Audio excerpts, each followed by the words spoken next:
Umbral informativo, la CAT en la noticia. Para adentrarte al mundo del trabajo, la Confederación Auténtica de Trabajadores y su equipo de periodistas te mantendremos informado sobre lo más relevante del ámbito sindical y laboral, todos los jueves a las 17 horas, aquí en Cadena Azul, la radio más fuerte de México. Umbral informativo, la CAT en la noticia. Comenzamos. ¿Qué tal? ¿Cómo les va? Bienvenidos a esta emisión número 160 de Umbral Informativo, la CAT en la noticia, un programa que realiza la Confederación Auténtica de Trabajadores de la República Mexicana, especializado en el ámbito laboral y sindical. Regálenos unos minutitos de su atención y a cambio les entregamos el panorama laboral actual. Aquí iniciamos. Umbral informativo, la CAT en la noticia. En opinión de... Aunque la reducción de la jornada laboral puede aumentar la productividad, también existe el riesgo de que algunas empresas enfrenten una disminución en la producción si no logran adaptarse adecuadamente. En la siguiente sección, el maestro Ricardo Espinosa nos comenta sobre los pros y contras de la disminución de la jornada laboral. ¿Qué tal? ¿Cómo están todas y todos? Pues es un tema que vamos a abordar nuevamente, la jornada laboral. Esta reducción que está planteando de 48 a 40 horas. Es un tema que, insisto, está de moda, es muy importante para la relación laboral, este vínculo que se da entre el trabajador y el patrón a cambio de un trabajo subordinado y por un salario. Esta relación que tiene a su vez una de las prestaciones y condiciones muy importantes, que es la jornada laboral. Este tiempo que el trabajador está a disposición del patrón precisamente, y vamos a encontrar varias cuestiones que están creando inquietud entre el mundo del trabajo, particularmente para los trabajadores. Si bien es cierto, la jornada laboral tiene varios beneficios, uno como por ejemplo, pues la salud. El trabajador, a prestar menos tiempo servicios, pues tiene menos riesgos de trabajo y por lo tanto también tiene posibilidades de enfermarse menos en relación al trabajo.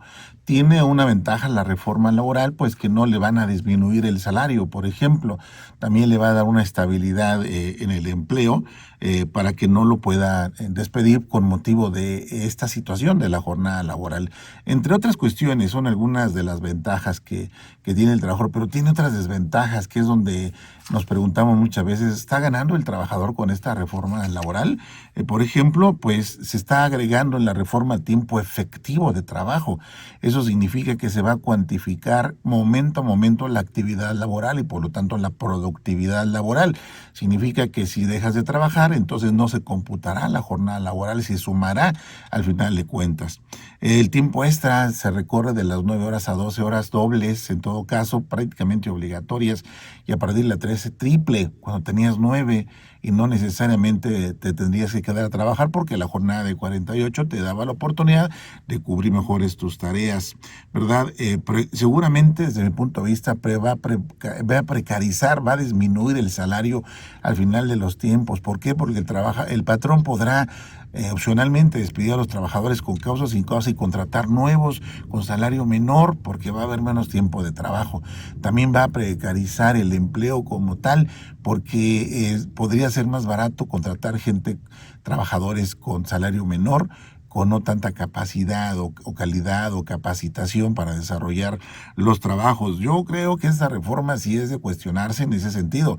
Es muy importante, tiene sus cosas a favor y sus cuestiones en contra. Y siempre al final de los tiempos vamos a estar hablando de productividad.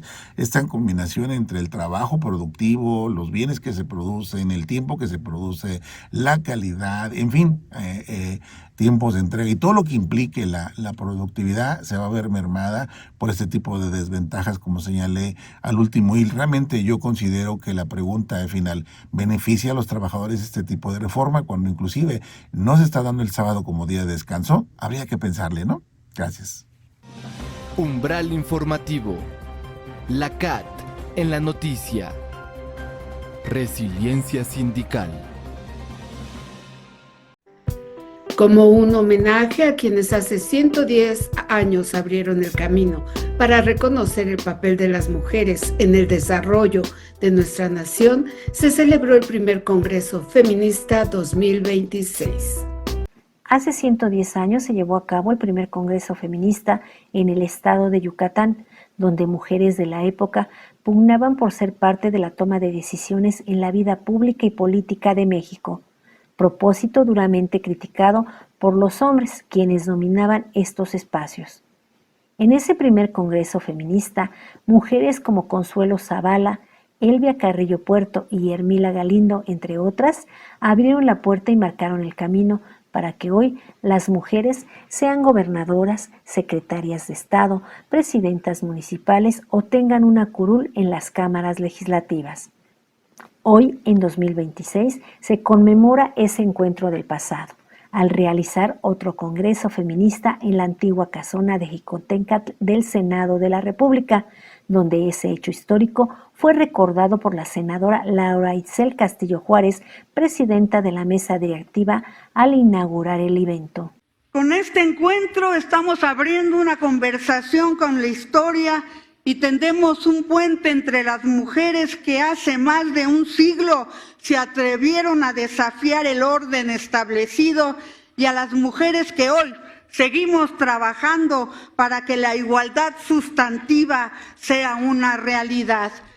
En el año de 1916, en Mérida, Yucatán, cuando México seguía inmerso en la revolución, un grupo de más de 600 mujeres valientes decidió hacer algo extraordinario, pensarse ni más ni menos que como sujetas de derechos políticos y civiles en un país que no las reconocía, que no las veía como ciudadanas y que esperaba de ellas silencio y obediencia. Y muchas otras mujeres sin cuya participación México no sería el país precursor de la paridad que es hoy, ni nosotras estaríamos ocupando los espacios de decisión que hoy habitamos. Mujeres que no pidieron permiso, sino que discutieron de frente temas que eran considerados indecibles: el derecho al voto, el derecho a la cultura, el derecho a la educación, a desempeñar cualquier cargo público, al trabajo, a la igualdad jurídica, a la maternidad voluntaria, a la educación laica y científica para las mujeres y la crítica al matrimonio como institución de subordinación. Es decir, mujeres todas subversivas. Hoy, 110 años después, estamos aquí porque ellas estuvieron ahí y cada palabra pronunciada en aquel teatro yucateco dejó una huella que no se borró con el tiempo.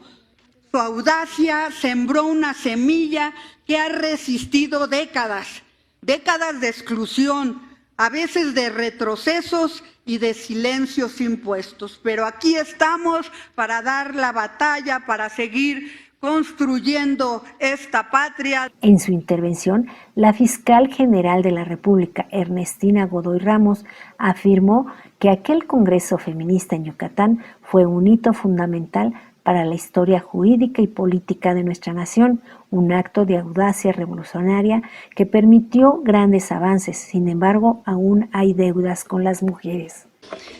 Si bien contamos ahora con un marco jurídico avanzado, con leyes federales y locales progresistas en materia de violencia de género, paridad política y derechos laborales, su aplicación aún es desigual. Tenemos que seguir luchando. La demanda de representación que inició Elvia Carrillo culminó tras décadas en la paridad constitucional de hoy. En este sentido, México tiene uno de los congresos más paritarios en el mundo. No obstante, la paridad numérica no siempre garantiza por sí sola una agenda feminista transformadora. Tenemos que seguir luchando. Las congresistas de 1916 hablaron de independencia económica y hoy Las mujeres tenemos un gran aumento en la participación laboral que nos permite tener autonomía económica. Sin embargo, persisten condiciones como la brecha salarial, que nuestra presidenta ya lo llevó también con la igualdad sustantiva a la Constitución. Tenemos problemas en la sobrerepresentación en el trabajo formal y de cuidados no remunerados. Ese primer congreso abrió la puerta a la posibilidad de lo imposible. Es cierto, y hoy, en 2026, es normal ver a mujeres en cargos públicos, ver juezas, ministras, magistradas, fiscalas, presidentas municipales, jefas de gobierno, senadoras, diputadas, gobernadoras y obviamente, y con gran gusto, a nuestra primera mujer presidenta de la República. En su intervención, Yasmín Esquivel Moza, ministra de la Suprema Corte de Justicia de la Nación, indicó que el primer Congreso Feminista en Yucatán es el cimiento de la paridad de género en los órganos del poder político en México. Gracias a ustedes, legisladoras, y a estas luchas de cada una en los diferentes espacios, en el Poder Judicial Federal tenemos actualmente casi el 50% en juezas y magistradas. Pero algo muy importante, a 200 años de historia y después de 500 hombres, por fin tenemos y por primera vez una Suprema Corte de Justicia de la Nación integrada mayoritariamente por mujeres, 5 mujeres y 4 hombres.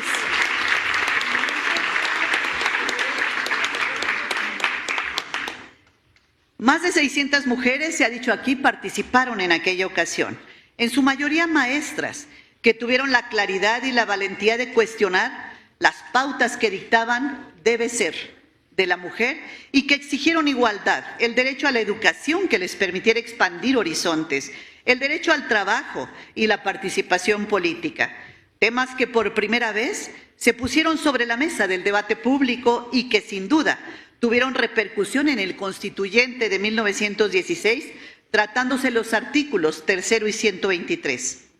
Esta convocatoria de hoy es también motivo para recordar que alcanzar posiciones en el poder político de decisión, lo que para ellas fue una aspiración y que para nosotras es una realidad, nos obliga a continuar con la lucha por nuestros derechos, que aún hoy, más de un siglo después, no logramos hacer plenamente efectivos para todas las mujeres en nuestro país.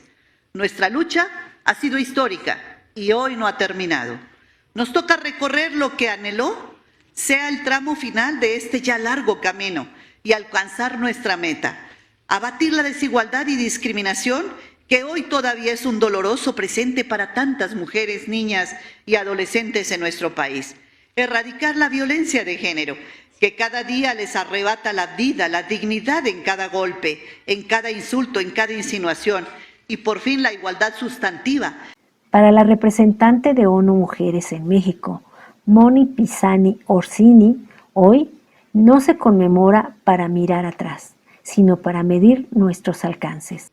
Hoy no conmemoramos para mirar atrás, conmemoramos para medirnos, para preguntarnos si estamos a la altura de la audacia de 1916, porque los derechos no se heredan intactos, se defienden, se amplían o se pierden. México vive hoy otra bisagra histórica. No es solo la nación de sus héroes, es la nación que las mujeres han sostenido y transformado, incluso cuando el Estado les dio la espalda.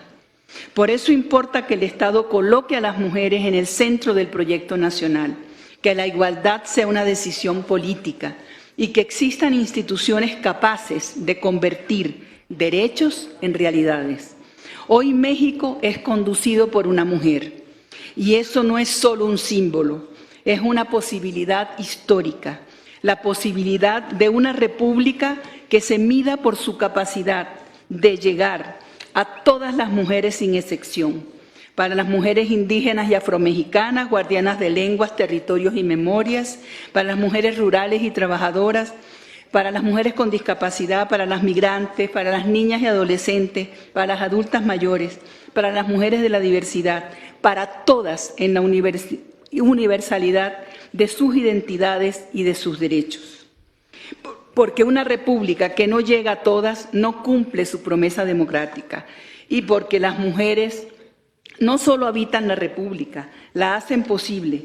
La hacen posible cuando construyen, cuando votan y convierten el derecho en destino, cuando legislan, cuando gobiernan, cuando trabajan, cuando enseñan, cuando curan, cuando defienden, cuando crean y cuando lideran.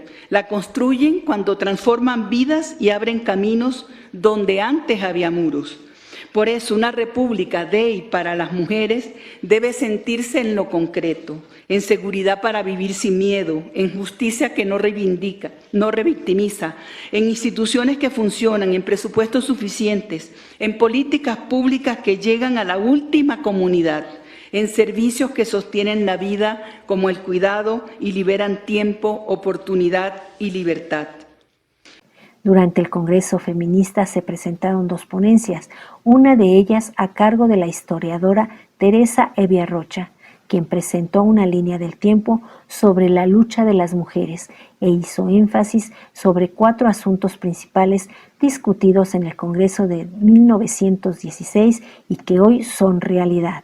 Y quisiera describir o enlistar exactamente cuáles fueron los 4 asuntos a discutir en ese Congreso, porque de verdad en cada uno podríamos detenernos a reflexionar cómo esas preguntas les hemos ido dando respuestas a partir, pues desde los estudios de género hasta la práctica concreta.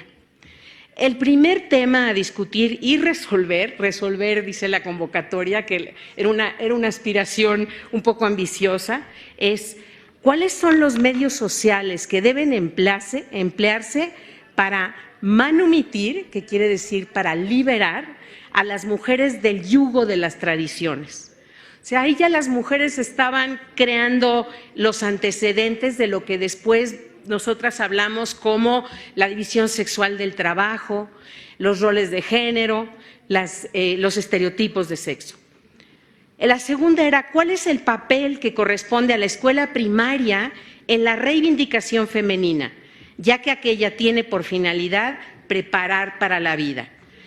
Haciendo eco aquí a uno de los intereses más importantes del gobernador, que tenía que ver con la educación, y también la vía por la cual las mujeres desde años atrás empezaron a orientarse hacia esta participación más plena de las mujeres, se centraba en el tema de la educación, porque por supuesto que era un tema crucial que iba a habilitar a las mujeres para participar en la vida pública. La tercera era cuáles son las artes y ocupaciones que debe fomentar y sostener el Estado y cuya tendencia sea preparar a las mujeres para la vida intensa del progreso.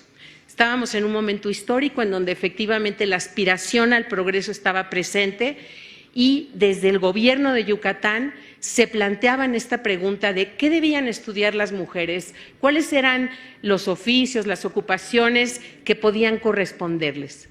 Todavía con un montón de restricciones, pero simplemente la pregunta abría ya a esta posibilidad de pensar a la educación como una vía de acceso para las mujeres al mundo público. Y la cuarta, que es en la que nos vamos a centrar, ¿cuáles son las funciones públicas que puede y debe desempeñar la mujer a fin de que no solamente sea elemento dirigido, sino también dirigente de la sociedad? O sea, en pocas palabras, ¿cómo hacemos para que las mujeres puedan participar activamente en política, no solamente pues como actoras pasivas, sino con su liderazgo y sus propuestas? Entre 1953 y 1993, 40 años transcurrieron, fuimos llegando a cuentagotas a los espacios de poder, sin rebasar el 10% de mujeres en el Congreso Federal, por aquí alguna que otra gobernadora, 2% de mujeres en las presidencias municipales. Y ahí entramos las mujeres del mañana, a las que se referían en 1916 las congresistas de Yucatán, que somos nosotras, las contemporáneas, que impulsamos cuotas con las reformas del 93, 96, 2002 y 2008, primero del 30, luego del 40, hasta alcanzar la paridad legislativa en 2014, y nada menos que en la Constitución. De ahí pasamos a la reforma constitucional de 2019, con su mandato de paridad en los 3 poderes del Estado y los 3 órdenes de gobierno. Por eso hoy tuvimos el presidium que tuvimos al inaugurar este evento. Y así llegamos al 2022 con una mujer al frente de la Presidencia de la República, la doctora Claudia Sheinbaum, un Congreso de la Unión paritario con ambas cámaras directivas presididas por mujeres. Aquí tenemos a Laura Itzel para dar testimonio de eso.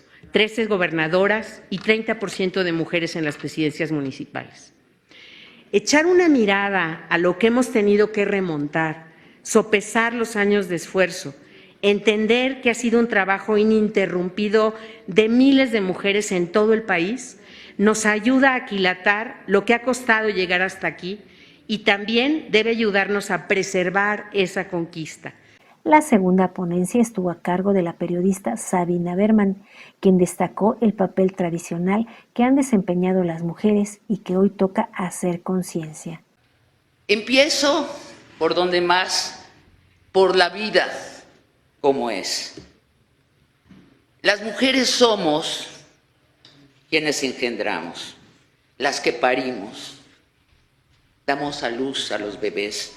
Luego les damos de mamar, los dormimos, los bañamos, los sanamos. Y luego, derivado de esas funciones biológicas, quienes hacemos de comer a diario para la familia, hacemos las camas, limpiamos, sanamos, cuidamos, educamos. Es decir, realizamos las actividades que sostienen viva a la tribu humana. Un día sin mujeres y la tribu entraría en crisis. Un año sin mujeres y la tribu humana moriría. Y sin embargo, estas actividades esenciales son las que los relatos centrales de la tribu no han contado hasta el día de hoy. No las cuenta la economía, ni la filosofía, ni el arte. La política apenas y las toma en cuenta. Y no voy a decirles hoy que las mujeres debemos desembarazarnos de esas funciones que son por biología o tradición femeninas. Porque yo no soy su feminista estándar del siglo XX, porque estamos en el siglo XXI. Y estoy en este congreso donde ya la mitad de los congresistas son mujeres. Voy a decirles lo contrario, que el gran error de los grandes relatos humanos hasta hoy día ha sido precisamente ese, ignorar esa mitad principal de la vida de la tribu. Y que abrazar esa mitad, ahora desde el poder, es para el feminismo el mejor futuro. Para ustedes, congresistas de la Unión, el camino para la mayor relevancia. Y para la tribu humana, el camino a un mejor pacto con la naturaleza. Año 2000. Todo Occidente cree en el gobierno del dinero. El dinero es el nuevo rector de todos. Lo que produce dinero es bueno, lo que no produce dinero es malo. El dinero no se igualará ahora sí a las mujeres y a los hombres, porque cada quien será libre de ganar dinero y gastarlo como quiera. Aleluya. Hay un único problema. En la época del gobierno del dinero hay un solo trabajo que no se paga. ¿Cuál es ese trabajo? Ustedes saben cuál es el que las mujeres realizamos por biología o tradición. 2700 años después de María Magdalena, lo que hacemos las mujeres por biología o por tradición sigue fuera del relato central de la tribu. Hacer el amor no se paga, excepto si lo haces con alguien que no te quiere. Engendrar no se paga, excepto si se hace sin amor.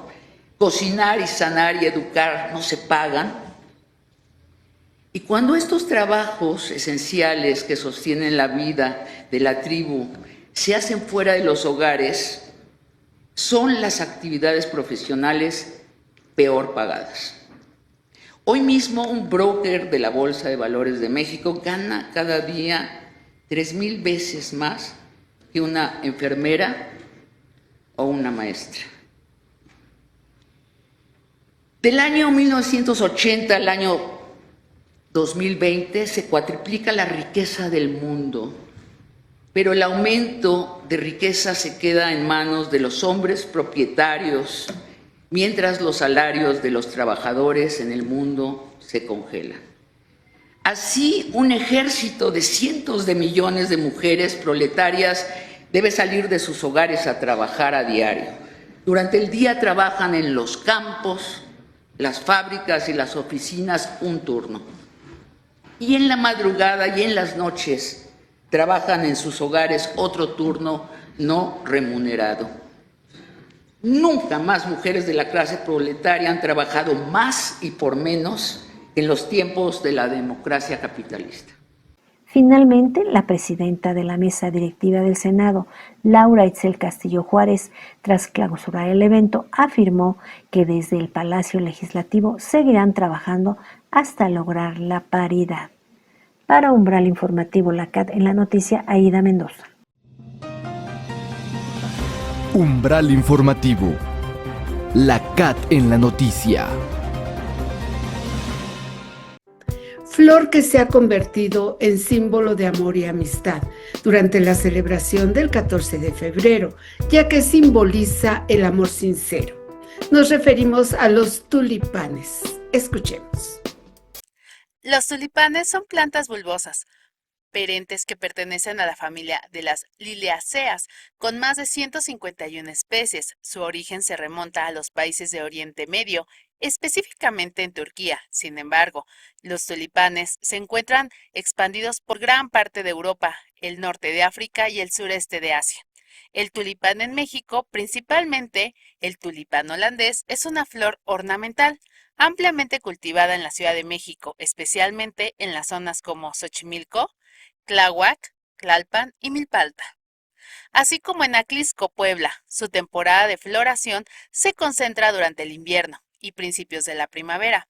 Es así que con la llegada del 14 de febrero, los tulipanes se posicionan como una de las flores más solicitadas para celebrar el Día del Amor y la Amistad. Su elegancia, variedad de colores y significado los han convertido en una alternativa cada vez más popular frente a las tradicionales. Los productores floristas, vendedores, reportan un incremento considerable en la demanda durante esta temporada. Los tulipanes rojos simbolizan el amor profundo, las rosas, el cariño y la admiración, los blancos, la pureza, los amarillos, la alegría y la amistad, lo que los hace ideales para distintos tipos de relaciones.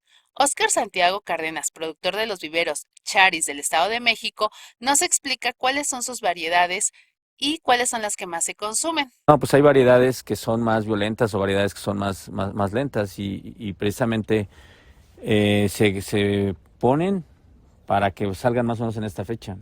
Hay gente que, por ejemplo, ahorita resta mucho todavía en producción. Los estronos son variedades que es amarillo y rojo.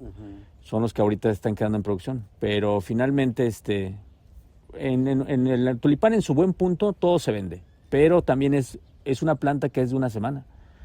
Si tú no la tienes en su punto antes del 14 de febrero, por ejemplo, ahorita cae sábado, si a ti la tienes en su punto el 18, ya no te sirve. O la tienes muy floreada el 5 de febrero, tampoco la gente lo quiere. O sea, es una planta que es de mucho manejo. Si tú no, si no tienes mucho cuidado con eso, con el tiempo, ¿no? así es, con las temperaturas. Yo creo que eso es lo que puede hacer experto en el tulipán. Sí. O te puede ir bien o te puede quebrar. Pues el tulipán holandés precisamente nada más es para esta fecha. O sea, precisamente es un cultivo que se prepara para esta fecha. Yo creo que de la planta que se comercializa a lo mejor un 50% es tulipán. Hay otras variedades como jacinto, narciso, que también son de frío y son de estas fechas. Te mencionaba de los clientes. Ayer clientes, por ejemplo, que cargaron orquídeas, anturios, violetas, porque se carga bastante. O sea, todo lo que es flor, rosal, todo. El tulipán ya es un bulbo tratado. O sea, realmente es un bulbo que si tú ni siquiera lo plantas, o sea, es un bulbo que va a florecer. Obviamente no en las condiciones adecuadas, pero sí hay que... ¿Qué es? Le gusta el frío. Son de sombra para que tengan una mayor duración, porque realmente al calor puede estar, pero se deshidrata muy rápido y entonces acorta su vida.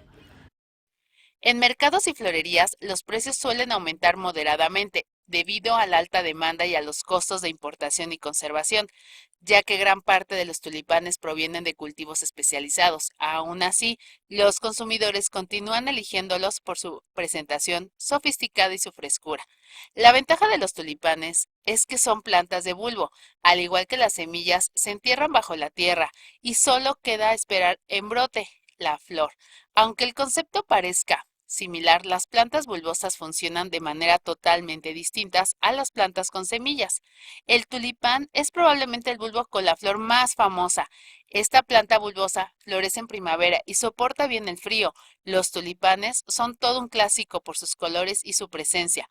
Los bulbos han servido como alimento desde la antigüedad. Algunas variedades tan comunes como la patata, la batata, el ajo, la cebolla o el azafrán llevan siglos cultivándose y son básicos que se consumen a diario. Asimismo, algunos bulbos se han representado tradicionalmente en la simbología religiosa, como los lirios o los iris. Pero no siempre los bulbos de los tulipanes se logran. Esto significa una pérdida de inversión para los productores.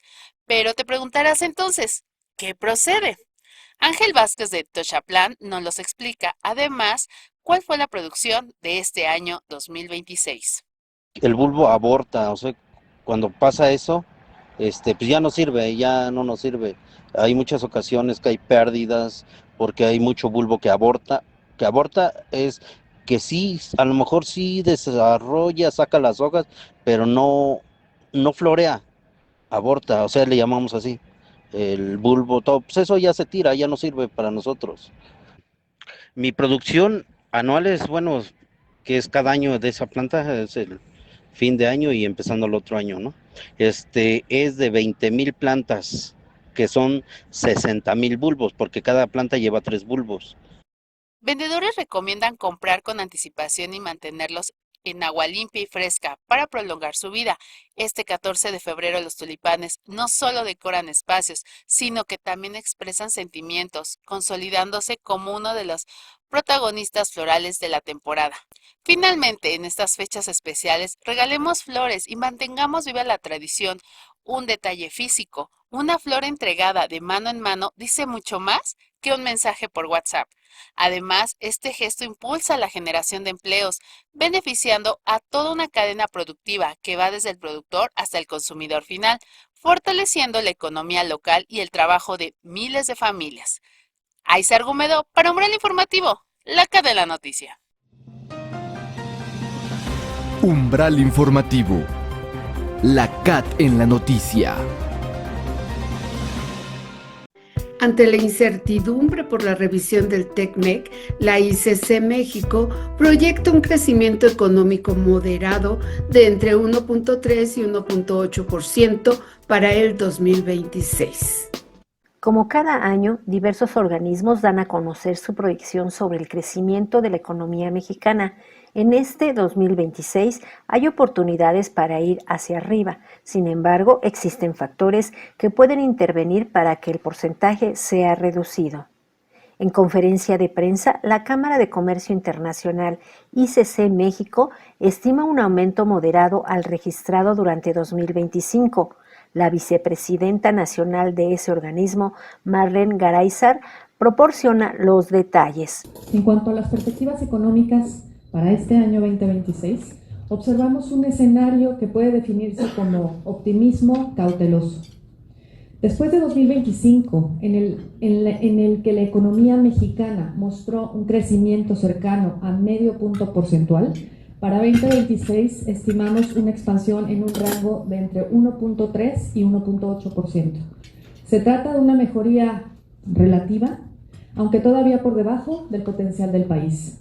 Uno de los principales motores de este crecimiento seguirá siendo el sector exportador, porque México mantiene ventajas comparativas importantes en América del Norte, particularmente por su integración productiva con Estados Unidos y Canadá. Esta condición ha permitido que las exportaciones funcionen como un ancla de estabilidad, incluso en contextos internacionales complejos. Asimismo, prevemos una reactivación gradual del consumo interno, apoyada por una moderación en las tasas de interés y por eventos de impacto internacional que favorecerán al turismo y los servicios y el comercio. Ese mismo análisis asegura que 2026 estará acompañado por retos relevantes que podrían definir el porcentaje de crecimiento económico. La revisión del Acuerdo Comercial de América del Norte será sin duda uno de los factores que mayor atención demandarán de todos nosotros. Este proceso, que inicia formalmente a mediados del año, podría extenderse más allá del 2026 y generar cautela en las decisiones de inversión, particularmente en sectores vinculados al comercio exterior. A ello se suma un entorno geopolítico dinámico, donde las decisiones de política económica y comercial de Estados Unidos, incluyendo las impulsadas por el presidente Donald Trump, tendrán implicaciones directas para México. Y es necesario reafirmar que nuestro país seguirá estrechamente vinculado al desempeño de la economía estadounidense, lo que representa tanto oportunidades como ciertos riesgos. En materia monetaria, estimamos que Banco de México continuará actuando con prudencia. Prevemos que la tasa de referencia pueda cerrar el año en alrededor de 6.5%, lo que contribuiría a mantener el equilibrio entre el control de la inflación y el impulso a la actividad económica. También, desde ICC México, consideramos que el mayor desafío no necesariamente será un escenario adverso inmediato, sino la prolongación de la incertidumbre. Por ello, reiteramos la importancia de fortalecer el Estado de Derecho, garantizar reglas claras para la inversión y promover el diálogo constante con nuestros socios comerciales. México tiene una oportunidad estratégica para consolidarse como un aliado confiable, competitivo e innovador en América del Norte. Y para aprovechar esta oportunidad requerirá coordinación entre las autoridades, el sector privado y la sociedad civil. En su intervención, el presidente del Grupo de Política Económica del ICC México, Alejandro Padilla, se refirió a los factores que son determinantes en la economía mexicana. El primero que ven ahí, y yo creo que es de los más importantes y por eso es que lo ponemos como uno de los principales temas de este 2026, tiene que ver con esta creciente polarización que existe entre Estados Unidos y China, derivado principalmente de cambios estructurales en la globalización y también de crecientes riesgos geopolíticos. Esto se vuelve muy importante, ¿por qué? Porque acaba de pasar el primer año del presidente Trump en la Casa Blanca, el 20 de enero, y podemos inferir de lo que ha sucedido a lo largo de este 2026, que claramente va a haber cambios importantes en la política pública en Estados Unidos que van a influir en el comercio internacional, en cómo se va determinando el tablero tanto geoeconómico como geopolítico. Luego se suma muy bien el segundo punto, que tiene que ver con algunos temas ya muy puntuales que debemos de analizar.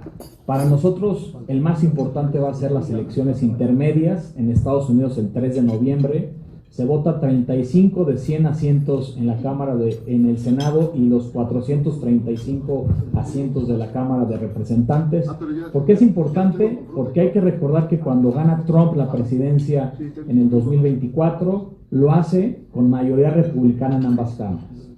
Y tenemos que analizar cómo lo que ha sucedido a lo largo de este primer año de administración de Trump, en este Trump 2.0, puede tener una influencia sobre el electorado norteamericano y sobre cómo va a ser la nueva configuración de las cámaras. Eso es importantísimo por cuestiones comerciales, cuestiones de política exterior, y para México va a ser fundamental.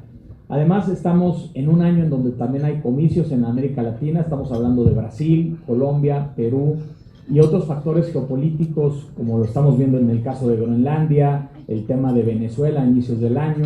Inclusive, muchos de los discursos y de los temas que se analizaron y discutieron en el Foro Económico Mundial relacionado a cómo se está transformando el nuevo orden mundial. Eso se vuelve importantísimo para poder identificar qué es lo que puede suceder en este proceso de revisión del TEMEC, en el cual vamos a adentrarnos en este 2026. Llegó el momento de abordar el tema de la revisión del Tratado de Libre Comercio México, Estados Unidos y Canadá, TEMEC, y estuvo a cargo de Kenneth Smith, vicepresidente del Grupo de Política Económica ICC México. Digamos las perspectivas en materia comercial, muy ligado por supuesto a lo que suceda con la revisión del TEMEC que está programada para este año.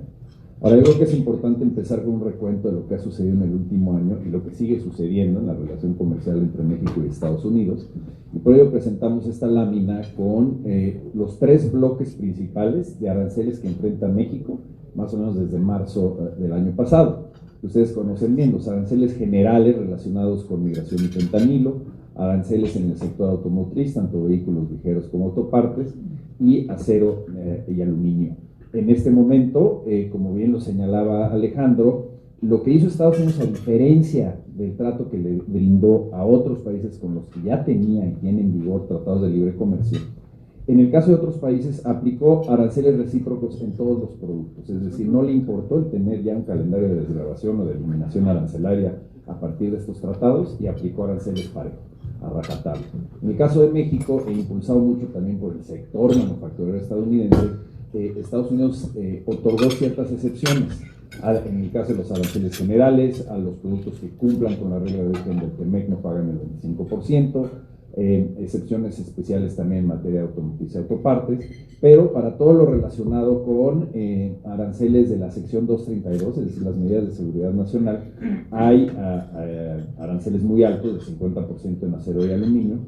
Lo que ha tratado de hacer México en el último año es negociar una salida de estos 3 grandes bloques de aranceles, y sobre todo, lo que ustedes ven en el cuadro gris a la derecha, tratar de obtener una, llamémosle, tregua arancelaria para que se garantice que México va a ser excluido de todas las demás investigaciones por seguridad nacional que está llevando a cabo Estados Unidos. Y ustedes ven sectores muy importantes para México, como semiconductores, minerales estratégicos, el sector aeroespacial, maquinaria, equipo, etcétera. Entonces, este es el panorama que enfrentamos. El objetivo era obviamente tratar de eliminar estos aranceles antes de que empezara el proceso de revisión del tratado, lo cual Estados Unidos, a pesar de reconocer los avances de México en materia de migración, en materia de seguridad, no ha estado dispuesto por ahora a eliminar estos aranceles. Y sí es un hecho que tenemos un balance favorable en el sentido de los aranceles que enfrentamos al exportar a Estados Unidos y los que enfrentan otros países, pero hay que reconocer que este balance es muy volátil, porque depende 100% de la disposición día con día del presidente de los Estados Unidos de que no nos suba los aranceles o añada productos. Entonces, por eso el objetivo del gobierno de México a estas alturas es que a través del proceso de revisión del TEMEC se logre, a través de un arreglo que tenga consecuencias jurídicas a largo plazo, poder establecer la eliminación o por lo menos reducción importante de los aranceles y quedar excluidos de aranceles futuros en seguridad. Umbral informativo.